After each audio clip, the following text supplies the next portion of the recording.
Hello friends, मेरा नाम है सृष्टि गुप्ता और मैं स्वागत करती हूँ आपका अपने चैनल शिक्षा मंत्र में। दोस्तों, आज हम डिस्कस करने वाले हैं map chapter number 4 geography 6th class.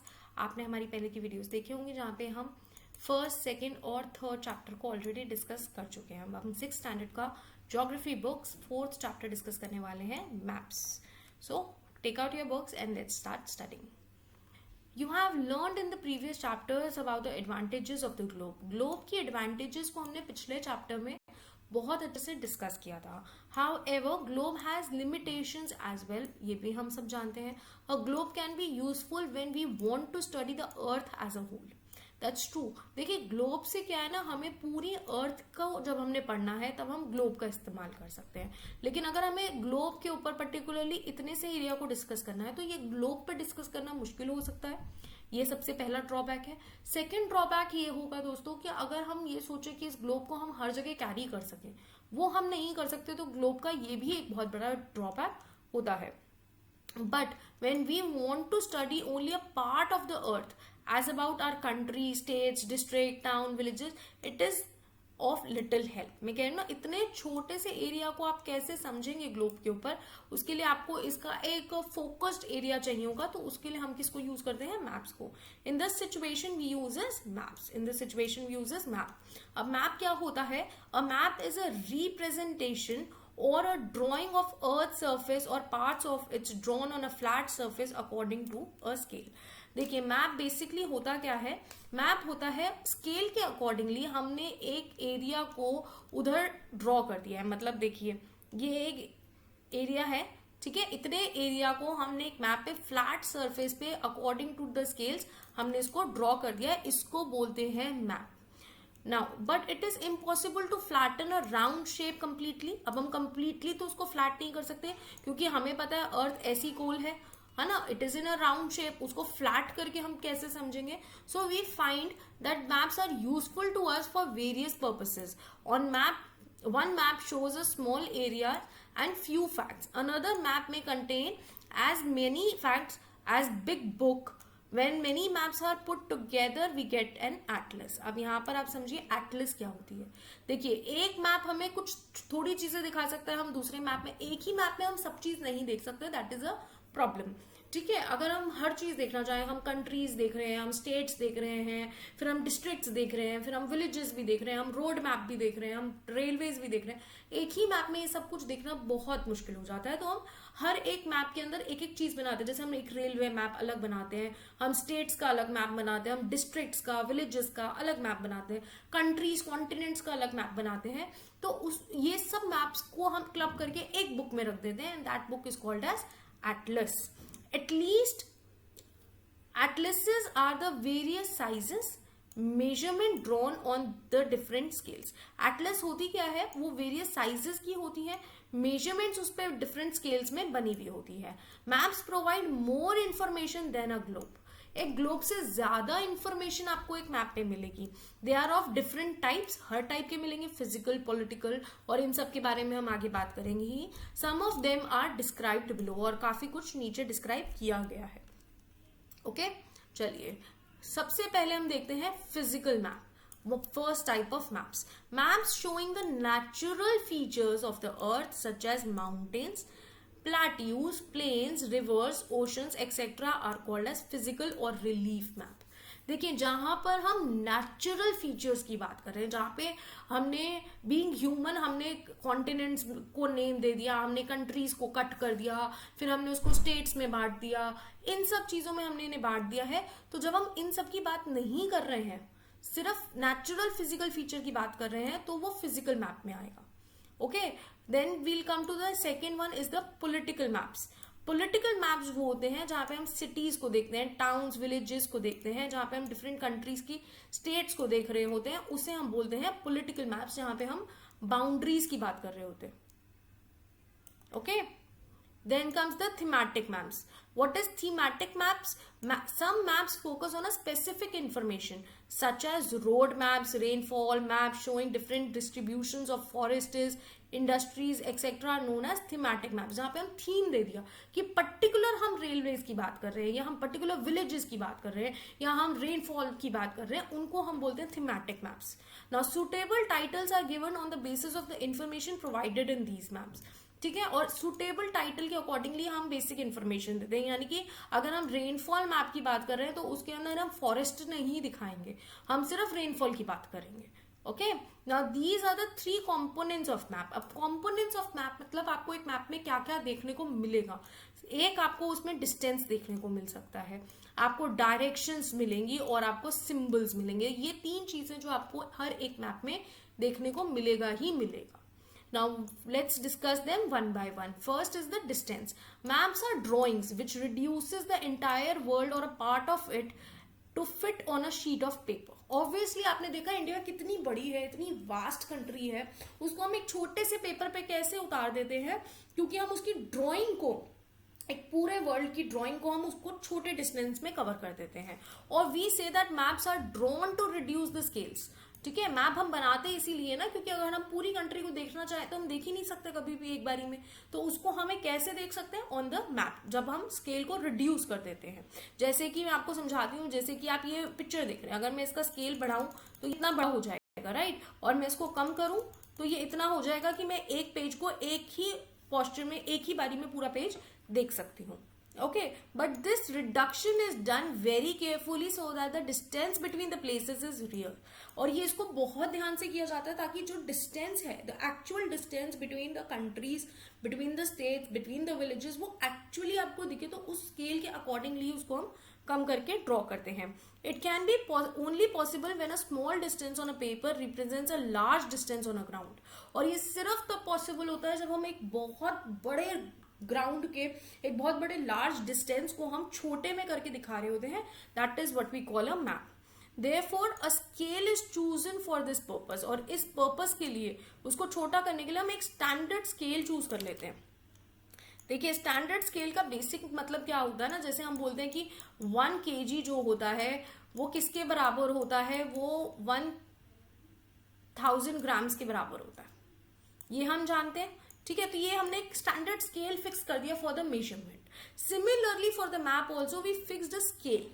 ठीक है, is the ratio between the actual distance on the ground and the distance shown on the map. ये किसका रेशियो है? मान लीजिए अगर कोई भी चीज 100 किलोमीटर्स की है, ठीक है, हम कह रहे हैं ये लेंथ, अगर हम ए से बी पे जाएंगे, एक ए पॉइंट है और ए पॉइंट से हम बी पॉइंट तक जा रहे हैं, इन दोनों के बीच का जो डिस्टेंस है वो 100 किलोमीटर्स है. और हमने उसको मैप पे दिखाना है, हमने उसको कैसे दिखा दिया, उसको हमने दिखा दिया 10 सेंटीमीटर्स में. तो उसका रेशो क्या हो गया, आप इसका रेशो निकालेंगे तो क्या आएगा, 10:1. ओके, यानी कि हर 10 किलोमीटर पे हम 1 सेंटीमीटर बना रहे हैं. Clear? It is very simple to understand. For example, the distance between your school to home is 10 kilometers. अब देखिए यहाँ पे एक एग्जाम्पल दिया हुआ है कि मान लीजिए आपके स्कूल से आपके घर तक का डिस्टेंस जो है वो 10 किलोमीटर है. सो आप इसको 10 किलोमीटर्स कैसे दिखाएंगे? मैप पे तो आप नहीं दिखा सकते ना. So distance by 2 centimetre on a map means 1 centimetre on the map will show the 5 kilometres. आप क्या करेंगे, आप एक फिक्स कर देंगे कि 1 सेंटीमीटर का मतलब 5 किलोमीटर्स है, तो आप 2 सेंटीमीटर के अंदर 10 किलोमीटर्स दिखा देंगे. Very simple. सिमिलरली जैसे मैंने यहां पर आपको समझाया. ठीक है, so on the ground the scale on of your drawing will be 1 centimetre equal to 5 kilometre. तो अगर आपने 3 सेंटीमीटर बना दिया तो ऑटोमेटिकली कितना हो गया, 15 kilometres. Okay, thus the scale is very important in any map. If you know the scale, you will be able to calculate the distance between any 2 places on the map. और अगर आपको scale पता है उस map का, तो आप उनके भी किसी भी 2 states का या किसी भी 2 places के बीच का distance बड़ी easily निकाल सकते हैं. When large area like continents or the countries are to be shown on the paper, then we use a small scale. और जब हमें बहुत बड़ा एरिया को दिखाना होता है तब हम और ज्यादा छोटा स्केल को इस्तेमाल करते हैं. For example 5 centimetre on the map shows 500 kilometres. यानी कि हम कितना छोटा कर देते हैं स्केल को कि हम 500 किलोमीटर को सिर्फ 5 सेंटीमीटर में दिखा देते हैं. यानी कि 1 सेंटीमीटर में कितने किलोमीटर हो गए, 100 किलोमीटर हो गए. ठीक है, so it is called a small scale. ठीक है, जहां पर हम बहुत ही बड़ा एरिया छोटे में दिखा रहे हैं, मैप पे दिखा रहे हैं, that is a small scale, क्योंकि उसको हमें और ज्यादा छोटा करना पड़ेगा। और जहां पर when a small area of a village और a town is to be shown on a paper, then we use a large scale. 5 centimetre on a map shows 5 meters only on the ground is the large scale. यानी कि जहां पर हम बहुत छोटे से area को एक मैप पे दिखा रहे होते हैं, वहां पे हम उसको बोलते हैं लार्ज स्केल मैप, क्योंकि वहां पर हमें बहुत छोटे एरिया को दिखाना है, तो हम 5 सेंटीमीटर के अंदर 500 मीटर्स भी दिखा सकते हैं। ठीक है, so large scale maps gives more information than the small scale map. Now this is a very simple thing to understand कि ऑब्वियसली अगर लार्ज स्केल मैप है तो इसका मतलब क्या है, हम बहुत छोटे एरिया को बहुत ज्यादा फैला के दिखा रहे हैं, राइट। तो अगर हम लार्ज स्केल मैप को देखेंगे ना तो हमें ज्यादा इंफॉर्मेशन मिलेगी rather than a small scale map. Clear, let's move forward. The second thing is the direction. ठीक है, डायरेक्शन हमें कैसे मिलती है? Most map contains an arrow marked with the letter N at the upper right hand corner. अगर ये कोई map है तो यहां पर इधर आपको देखने को मिलेगा इस तरीके का एक प्लस बना होता है और यहाँ पे एन लिखा होगा। Okay, now this arrow shows the north direction. अगर आपको नॉर्थ डायरेक्शन पता है तो you can easily guess the other direction.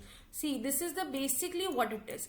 If it is this is north, तो हमें पता है नॉर्थ के ऑपोजिट साउथ होता है, साउथ के राइट हैंड साइड पे ईस्ट होता है और साउथ के लेफ्ट हैंड साइड पे वेस्ट होता है। So we got all the 4 directions easily. It is called the north line. It is called the north line. ये जो लाइन है इसको हम क्या बोलेंगे? North line. When you know the north you can find the other directions. For example east, west and south. As I told you, अगर हमें north direction पता है तो हम ईस्ट, वेस्ट, साउथ सब निकाल सकते हैं। There are 4 major directions, north, south, east and west. They are called as cardinal points. These are called cardinal points. ये आप देख सकते हैं, these are called the cardinal points and these are the cardinal directions. Our 4 immediate directions are northeast, southeast, southwest and northwest. ठीक है, अब ये देखिए, पहले 4 डायरेक्शंस तो हमने डिस्कस कर ली, that is the north, the other is east, then the south and then the west. अब जो नॉर्थ और ईस्ट के बीच की डायरेक्शन होगी ना, this direction will be north east. Okay, और जो साउथ और ईस्ट के बीच की डायरेक्शन होगी that will be south east. South और वेस्ट की डायरेक्शन को हम बोलेंगे साउथ वेस्ट, और वेस्ट और नॉर्थ की डायरेक्शन को हम बोलेंगे north west. Okay, these are the 4 immediate direction. Okay, these are the 4 intermediate directions. Okay, these are 4 intermediate directions. Now we can locate any place more accurately with the help of these intermediate directions. अब मैं आपको बोलूं मैं north में हूं, तो अब north में मैं यहां भी हो सकती हूँ, यहां भी हो सकती हूँ, यहां भी हो सकती हूँ, यहां भी हो सकती हूँ। इफ आई से I am in north east, तो आपको पता है कि मैं इस डायरेक्शन में, नॉर्थ और ईस्ट के बीच में हूं। Okay, so this is how we can find any place very accurately if we know the intermediate directions. Now find out the following directions from the figure 4.1. The direction of the community center, the playground from Vikas house, the direction of the school from the shop. ये देखिए, ये यहाँ पे एक map दिया हुआ है। The direction of the school from the shop, देखिए ये स्कूल है और ये शॉप है, तो आप देख सकते हैं स्कूल और शॉप कहाँ पे है, और ये आपका यहाँ पे आपको दिया हुआ है नॉर्थ लाइन। ये यहाँ देख सकते हैं आप, ये रही नॉर्थ लाइन। तो ये नॉर्थ है, तो दिस वुड बी साउथ। कौन सा हो गया? ये साउथ हो गया। ठीक है, ये आपका ईस्ट हो गया और ये आपका वेस्ट हो गया। अब आप मुझे बताइए the school from the shop, school from the shop, देखिए the direction of the school from shop. तो स्कूल की डायरेक्शन क्या? अगर मैं शॉप से निकलूं और स्कूल की तरफ मुझे जाना होगा तो मैं किस डायरेक्शन में जा रही हूँ? इस डायरेक्शन में जाने को हम क्या बोलेंगे? We are going towards east. We are going towards east. Okay, अच्छा, अब यहाँ पे एक और चीज दी हुई है, the direction of the community centre, the play ground from the Vikas house. अब विकास का हाउस कहाँ है? देखिए ये रहा विकास का हाउस। अब विकास के हाउस से अगर हम कम्युनिटी सेंटर के टूवर्ड्स जाएंगे तो हम किसके टूवर्ड्स जा रहे हैं? हम जा रहे हैं टूवर्ड्स नॉर्थ। ठीक है, अच्छा, अगर हम जा रहे हैं टूवर्ड्स द प्लेग्राउंड तो ये कौन सी डायरेक्शन हो गई? आप मुझे बताएं। It is very simple. जब हम यहाँ गए तो ये नॉर्थ थी, ठीक है, और यहाँ पर हमने पढ़ी थी ये ईस्ट थी, और ये नॉर्थ और ईस्ट के बीच में हो गई, तो प्लेग्राउंड किधर हो गया? प्लेग्राउंड हो गया नॉर्थ ईस्ट डायरेक्शन में। सिंपल, प्लेग्राउंड कहाँ हो गया? नॉर्थ ईस्ट डायरेक्शन में। Clear? Now we can find out the direction of a place with the help of the compass. ये कंपास है, दिस इज द कंपास। हम कंपास की help से भी डायरेक्शंस को फाइंड आउट कर सकते हैं। It is an instrument use to find out the main direction. ये एक वो इंस्ट्रूमेंट है जिससे हम मेन डायरेक्शंस को फाइंड आउट कर सकते हैं, क्योंकि जो मैप पे डायरेक्शन दी हुई है ना वो आपको एक्यूरेटली बताएगी नहीं, वो आपको मैप की डायरेक्शन बताएगी। अगर आप कंपास यूज कर रहे हैं तो कंपास आपको जहां आप खड़े हैं उस हिसाब से डायरेक्शन, लाइव डायरेक्शन बेसिकली जिसे हम कहेंगे, वो बताएगी। It's a magnetic needle. ये जो नीडल होती है ना, ये मैग्नेटिक नीडल होती है, always points towards the north south direction. और ये हमेशा कहाँ पॉइंट करती है? नॉर्थ साउथ डायरेक्शन की टुवर्ड्स ही पॉइंट करती है। मतलब यहाँ पे नॉर्थ ही होगा और यहाँ पे साउथ ही होगा, ये हमें पता ही होगा। और जब अगर हमें नॉर्थ पता है, so we know this is the east and this is the west. It is very simple. Okay, then the third thing we need to discuss, जो हमने बोला कि आपको मैप में तीसरी चीज देखने को मिलेगी, that is the symbols. It is the third important component of the map. Okay, it is not possible to draw a map the actual shape, size, different features such as building, roads, bridges, trees, railway lines, etc. as well. Okay, now अब आप सोच के देखिए, अगर हमें railway map बनाना है तो हम पूरे मैप पे रेलवेज तो नहीं बना सकते, पूरी ट्रेन तो नहीं बना सकते ना, तो हमें सिंबल्स का यूज करना पड़ता है, तभी आप मैप को और ज्यादा एक्यूरेटली बना सकते हैं। So they are shown by the using the certain letters, shades, colors, pictures and lines.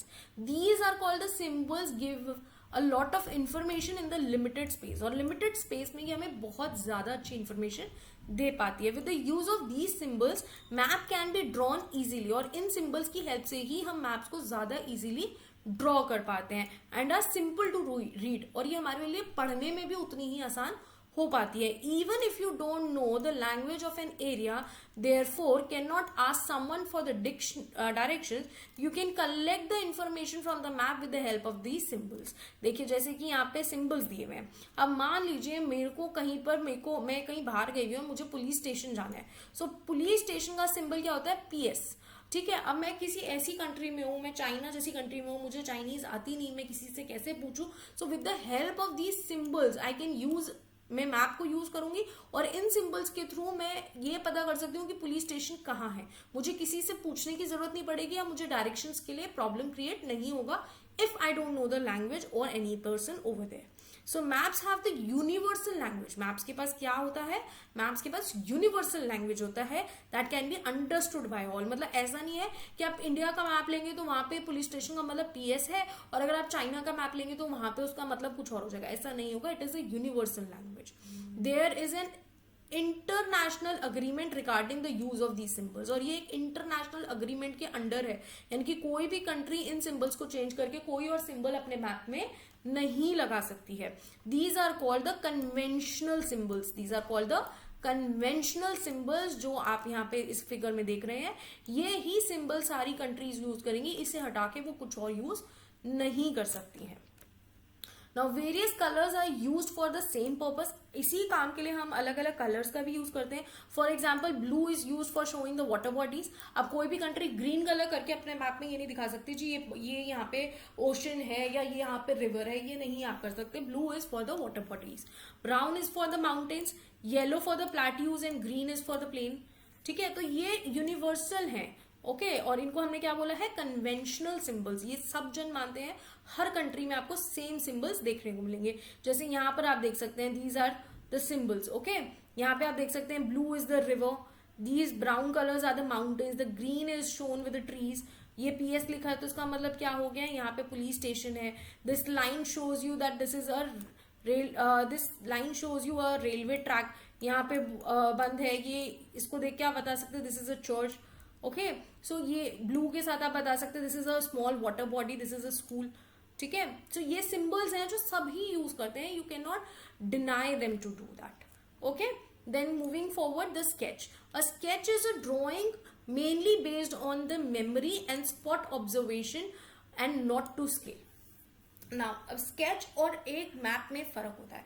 देखिए मैप में हम क्या यूज करते हैं ना, स्केल से बनाते हैं। We are drawing some places with the help of a scale. हम एग्जैक्ट लोकेशन, एग्जैक्ट डिस्टेंस को दिखाते हैं उसमें। स्केच क्या होता है? हमने अपनी याद के तौर पे बना लिया कि भाई हम बोलते हैं ना स्कूल है कि हमारा, हम स्कूल से स्ट्रेट गए, फिर हमने राइट लिया, फिर वहां पे एक वो आया, पोस्ट ऑफिस आया, वहां से हमने लेफ्ट ले लिया, फिर वहां से हमने राइट लेके स्ट्रेट गए तो हमारा घर आ गया। So this is what a sketch is. यहाँ पे हमने कोई किलोमीटर्स की बात नहीं की, प्रॉपर स्केल्स को यूज करके हमने कुछ नहीं किया, हमने एक अपनी यादाश्त के तौर पे हमने एक स्केच बना दिया। Sometimes a rough drawing is required of an area to tell where the particular place is located with respect to the other places. जैसे हम यूजुअली करते हैं अदर प्लेसेस को रिस्पेक्ट में रखते हुए, कि अगर हमें किसी पर्टिकुलर रेस्टोरेंट जाना है तो हम बताते हैं अच्छा इस बिल्डिंग के साथ में है या इस मॉल के पास में है। So with respect to the other places हम किसी चीज को अगर किसी को समझा रहे हैं ऑन पेपर या फिर verbally, that is called a sketch. Suppose you want to go to your friend's house but you don't know the way, your friend may make a rough drawing to show you his house. Okay, so your friend can easily make a sketch and he can show you that where you need to go. Such a rough drawing is drawn without a scale is called a sketch map. ठीक है, कोई ऐसी drawing जिसमें हमने रास्ता तो बताया है लेकिन हमने उसमें स्केल का यूज नहीं किया हुआ, that is called a sketch map. Moving forward, what is a plan? A plan is a drying of the small area on a large scale. यानी कि हमने एक बहुत छोटे से एरिया को एक लार्ज स्केल पे दिखा दे, उसे बोलते हैं प्लान। जैसे यूजुअली अगर कहीं घर बनते तो आप देखते हैं फ्लोर प्लान्स बने हुए होते हैं, उन्हें बोलते हैं plans. A large scale map gives a lot of information but there are certain things which may sometimes want to know, for example the length and breadth of the room which can be shown in a map. At that time we can refer to drawing of a scale drawn to scale called a plan. यानी कि मान लीजिए अब map हमने बनाया, scale हमने उसमें countries दिखा दी, सिंबल्स दिखा दिया। अब मान लीजिए हम एक अपने रूम को डिजाइन कर रहे हैं, दिस इज आवर रूम, ठीक है, और हम देखना चाहते हैं उसकी कितनी ब्रेथ है, कितनी लेंथ है। अच्छा, हम यहाँ पे कैसी कितनी लेंथ ब्रेथ की टेबल बना सकते हैं, यहाँ पे हम कितनी लेंथ ब्रेथ का बेड बना सकते हैं, यहाँ पे कबर्ड जानी है। सो ये सब क्लियरली देखने के लिए हम स्केल का यूज करते हुए एक बहुत छोटे एरिया, हमारे एक छोटे से रूम को हम एक बहुत बड़े पेपर पे और बड़े अच्छे से हम उसमें स्केल के यूज से बना देते हैं ताकि हमें एक छोटी से छोटी डिटेल मिले उसमें, उसको हम बोलते हैं प्लान, उसको हम बोलते हैं plan. Okay, with this chapter is ended and it is a very simple chapter to understand. यहाँ पे इस चैप्टर में कुछ भी प्रॉब्लम हो आप लोग हमें कमेंट सेक्शन में बता सकते हैं, ठीक है। आगे हम बढ़ते हैं, इसमें हम क्वेश्चन आंसर्स भी डिस्कस कर लेते हैं ताकि जो बच्चे स्कूल में पढ़ने के लिए वीडियोस देख रहे हैं उन्हें हेल्प आउट हो। What are the 3 components of the map? अभी हमने डिस्कस करे द 3 कंपोनेंट्स, मेरे साथ दोहराएं। One is the direction, one is the scale, हमने 3 कंपोनेंट्स डिस्कस करे थे। कौन कौन से 3 कंपोनेंट्स थे? Distance, direction and symbols. कौन कौन से थे? दोबारा मेरे साथ रिपीट करें, आपके साथ मुझे भी याद हो जाएगा। That is the distance, direction and symbols. What are the 4 cardinal directions? What are the 4 cardinal directions के बारे में बात करेंगे अगर हम, तो 4 cardinal directions were the north, south, east and west. What do you mean by the term scale of the map? Scale of the map का क्या मतलब है? इस टर्म का एक डेफिनेशन आपको देना है जो आपकी बुक में दिया हुआ है। अगर आप चाहते हैं हम आपको बताएं तो यहां पर आ जाएं आप, page number, come to this, नहीं मिस हो गया। स्केल का पूरा डेफिनेशन आपकी बुक में दिया हुआ है, अभी हमने जस्ट पढ़ा था, और इस डेफिनेशन को ही आप वहां पे लिखिएगा, आपको याद रहेगा। मैं आपको समझा देते हैं दोबारा। स्केल जो है वो स्केल ऑफ द मैप मतलब हमने एक जगह फिक्स कर ली, यानी कि 1 सेंटीमीटर को हम दिखा रहे हैं 1 किलोमीटर के बराबर, ठीक है। सो एक स्केल हमने फिक्स कर लिया सो दैट हम एक बहुत बड़ी जगह को एक छोटे से मैप में दिखा सके, that is the scale of the map. Now how maps are more helpful than a globe?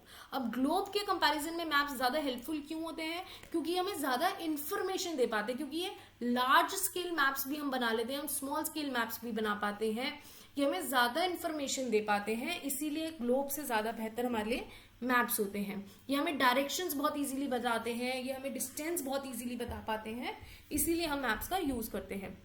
Distinguish between map and a plan. अब मैप और प्लान में फर्क क्या होता है? देखिए, मैप का बेसिकली मतलब होता है हम बहुत बड़ी जगह को एक छोटे से एरिया में दिखा रहे हैं, उसे बोलते हैं मैप। और प्लान का मतलब होता है हम बहुत छोटी सी जगह को एक बहुत बड़े पेपर, एक बहुत अच्छे से इलेबोरेट करके पूरी इंफॉर्मेशन के साथ एक पेपर पे दिखा रहे हैं, that is called a plan. और स्केल दोनों में ही यूज होता है। Which map provides the detailed information? कौन सा मैप है जो आपको डिटेल्ड इंफॉर्मेशन देता है? बताएं। ये आप हमें कमेंट सेक्शन में लिख के जरूर बताइएगा। How do symbols help reading the maps? Very simple, अगर हमें कहीं की लैंग्वेज नहीं आती तो with the help of these symbols हम इजीली पढ़ सकते हैं। और इन सिंबल्स को कन्वेंशनल सिंबल्स भी कहते हैं क्योंकि ये यूनिवर्सली एक्सेप्टेड होते हैं। हमें बहुत ईजी होता है इन सिंबल्स के थ्रू कहीं भी किसी भी डायरेक्शन में पहुंचना। Now tick the correct question answer, यह याद रखिएगा। एफ पार्ट आपने मेरे को कमेंट सेक्शन में लिख के जरूर बताना है। आइए चलिए टिक द करेक्ट आंसर्स में आते हैं। Map showing the distribution of the forest are, map showing the distribution of the forest are physical map, thematic map और पॉलिटिकल मैप। देखिए अगर हम बात कर रहे होते कि वो हमें प्लेट्यूज माउंटेन सब दिखा रहे हैं तो हम बोलते हैं वो फिजिकल मैप है, लेकिन क्योंकि वो सिर्फ और सिर्फ पर्टिकुलर फॉरेस्ट की बात हो रही है तो वो एक थीम पे बेसिस है, इसीलिए thematic map. The blue colour is used for showing water bodies, mountains and plains. Plains no, plains के लिए हम ग्रीन यूज करते हैं, माउंटेन्स के लिए हम ब्राउन यूज करते हैं, और for the water bodies we use the blue colour. So the right answer is water bodies. The compass is used to show the symbols to find the main direction, to measure the distance. देखिए वो symbols हमें दिखाता है compass? No. वो हमें distance बता सकता है? बिल्कुल भी नहीं। वो हमें मेन डायरेक्शन दिखा सकता है because it has a magnetic needle which always points towards north south. The scale is necessary, the scale is necessary for map, for sketch और फॉर सिंबल्स। सिंबल्स का स्केल से कुछ भी लेना देना नहीं है। स्केच होता ही वो है जिसमें हम स्केल्स का इस्तेमाल ही नहीं करते। So the right answer is for maps. It is a very very simple exercise. For the F part you have to give us the answer in the comment section. Okay, we'll definitely wait for you in the comment section. F question का answer आप हमें comment में देंगे।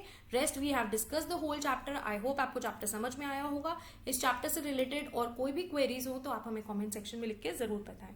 Thank you.